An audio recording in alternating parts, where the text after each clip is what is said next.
Jennifer Hwa Dobbertin from Best Quality Daughter. Give it up. Jennifer Hwa Dobbertin is a Chinese American born and raised in San Antonio. After a decade of working in nonprofits, she left the industry to pursue a career in minimal profit. Sorry, I just learned how to read like a week ago. All right. And opened up the restaurants Tenko Ramen and Best Quality Daughter. Give it up, y'all. Those are some amazing restaurants. All right. She is constantly exploring her Asian American identity through her passion for food and connections to restaurants woven through previous generations. She enjoys traveling, reading, cooking, and spending time with her dog, Potato. All right, y'all, give it up for Jennifer.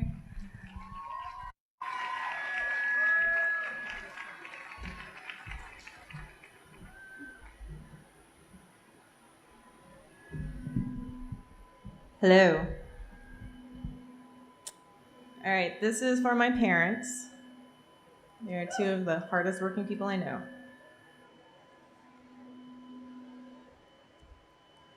When people ask me how I got into restaurants, my default answer is usually, I grew up in a restaurant. That restaurant bankrupted my family and divorced my parents. So you can imagine their enthusiasm when I quit my day job to make $9 an hour working the fry station at the Monterey. R.I.P. Monty French fries. My mom is Chinese and my dad is a really nice white guy from Michigan. The story of first-generation kids growing up in restaurants is common, but my parents, in pursuit of their American dream, decided instead of a Chinese restaurant, we should open an American diner, questionably named The Conglomeration. If we dig deeper, my real restaurant origin story starts with Genghis Khan. Genghis Khan conscripted soldiers from the many countries he conquered, including Islamic states of Central and Western Asia. As his empire expanded through China, so did his army. These Muslim soldiers are thought to comprise the first large-scale migration of Muslims into China. Some of these soldiers settled in what is now known as Nuji, a Muslim enclave in Beijing. This is a photo of Nuji Mosque, built over 1,000 years ago. I have the community of this mosque to thank for me being here today. My grandfather was born in 1912, a year into the 1911 revolution, marking the end of China's last imperial dynasty and the establishment of the Republic of China.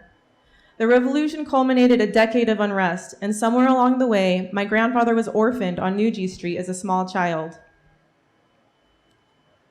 And in Chinese culture, trauma isn't talked about. We know little about my grandfather.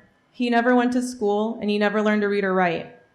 Because it was the streets of Nuji that adopted him, he adopted Islam. Unable to handle pork, he learned how to make Chinese pastry, a life skill that would set a path for an escape out of the Chinese Civil War. My grandmother was born in Hunan, China in 1920. Like my grandfather, she didn't talk about her childhood or her time surviving on the mainland. She worked in kitchens and met my grandfather as he was looking for work as a Chinese pastry chef. They got married and eventually ended up working together as kitchen help for an officer in Chiang Kai-shek's army. My grandparents' entire lives on the mainland were spent surviving wars. In the Chinese Civil War, which spanned decades, the nationalists, led by Chiang Kai-shek, fought the communists, led by Mao Zedong. Spoiler, Mao Zedong wins. And in 1949, a defeated Chiang Kai-shek and his army fled China to Taiwan in what is one of the largest mass migrations of Chinese people in its history. In the course of 4 months, over 1 million mainlanders fled China to Taiwan, increasing Taiwan's population by 15% overnight, an island the size of Maryland. The majority of the people who were able to flee the war to Taiwan were members of the army, or rich elites who could buy their way out. The life skills my grandfather learned as an orphan on the streets of a Muslim neighborhood landed him and my grandmother a spot on the ship bound for the island as the kitchen help for an officer. They left with very few possessions, both thinking the situation would be temporary. They didn't know my grandmother wouldn't be able to visit her family again until over 40 years later, after a travel ban to China was lifted in 1987. I always find this photo a striking one, her healthy body alongside her much skinnier counterparts.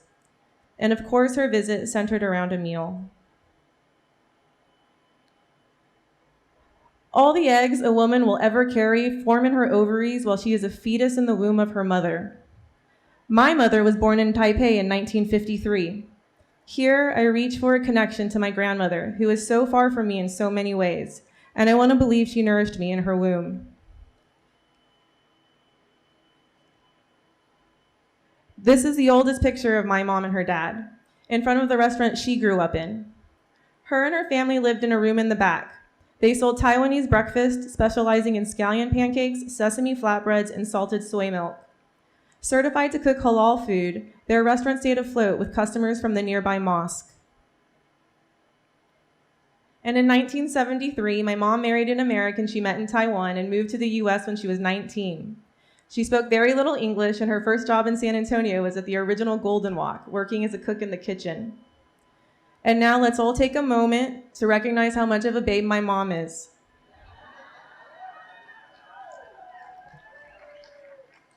One day at work, my mom answered the phone that wouldn't stop ringing. Not knowing English, in a panic, she hung up. The owner was listening in on the other line and went into the kitchen to yell at her. In a fit of tears, my mom called her husband to come get here. On their way out, he made sure to stuff my mom's apron in the stock pot of soup that was on the burner. Meanwhile, in Taiwan, my mom's brother, who I call Jojo, opened a noodle stall in Taipei. He ran it for over 30 years, selling beef noodle soup, hot and sour soup, and hand-rolled dumplings. He retired in 2016, and I regret not being able to eat there one last time. We both love soup. I spent many of my childhood summers in Taiwan, and almost all of my memories revolve around my uncle's noodle stand. Here, my mother is helping my uncle roll dumplings, sitting next to cases of MSG. Someone should do a PechaKucha about the racist myths behind MSG, and please stop emailing me asking me if we use MSG at my restaurant. By the 80s, my mom had remarried to my dad. In 1987, when I was 4, the conglomeration was born. The restaurant made my childhood a rough one, not by any type of purposeful neglect, but by the absence of parenting that comes with the struggle to survive. But hey, at least I wasn't orphaned. But don't worry, I am thriving. I am gritty. My ancestral trauma has made me resilient. To be just 2 generations away from abandon on the streets and fleeing civil wars, to standing here at this podium is astounding. I have come full circle. I choose the restaurant life. The restaurant life didn't choose me. And here I leave you with a tweet that I didn't write. My parents were tasked with the job of survival, and I with self-actualization. The immigrant generational gap is real. What a luxury it is to search for purpose, meaning, and fulfillment.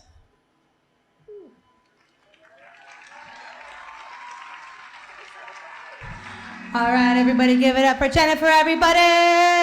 Ba, ba, ba, ba, ba, ba, ba, ba. All right, I have a couple of questions for you. As a food expert, I know it's not self-proclaimed, but I am now naming you a food expert. What is a food that you feel is vastly underrated? Oh man, in San Antonio or any? Anywhere, just a food that in general that you think. When I'm hungover, I love a McDonald's chicken nugget. All right, yeah, same. As a fellow soup head, and other soup heads are dying to know, what's your favorite soup? Hot and sour. Same. All right, did we just become best friends? Yeah, all right. All right. What is your favorite thing that you serve on the menu at your restaurants? The cashew chicken. That's my go-to comfort food. Yeah, I brought that over from my time in Thailand. All right. Well, I am going to try that next time. Everybody, give it up to Jennifer, ladies and gentlemen.